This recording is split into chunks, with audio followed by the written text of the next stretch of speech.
yang solih, yang solihah, dan tentunya pintar, hebat semuanya, yang ceria. Oke, ada yang batuk sayang. Oh, kalau ada yang batuk, Bunda doakan ya. Kali ini teman-teman cepat diberi kesembuhan, cepat sehat.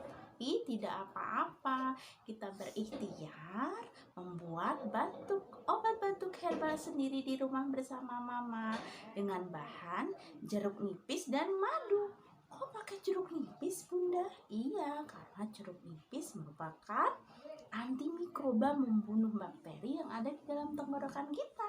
Dan juga madu yang rasanya manis, teman-teman pasti suka.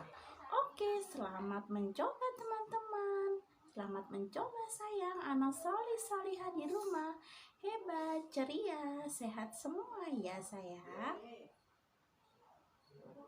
Pertama, kita siapkan sayang 1 buah jeruk lemon. Jeruk nipis juga boleh. Terus 1 sendok makan madu. Dan kemudian ada air, tentunya air mineral boleh. Yuk kita potong lemon atau jeruk nipis dengan pisau. Hati-hati ya.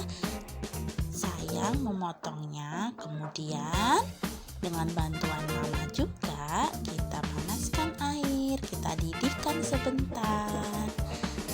Terus kemudian teman-teman coba memeras jeruk lemon atau jeruk nipis menggunakan saringan ke dalam gelas.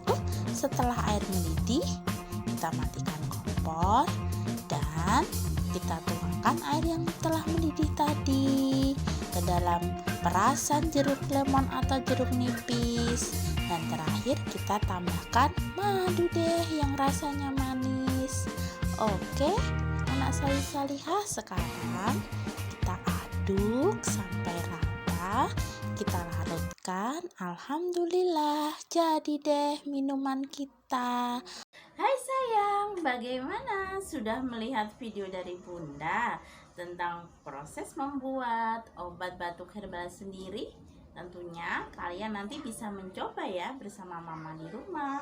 Kalian bisa menggunakan jeruk yang lain, jeruk nipis, jeruk lemon, atau jeruk yang lain dengan pendampingan mama di rumah.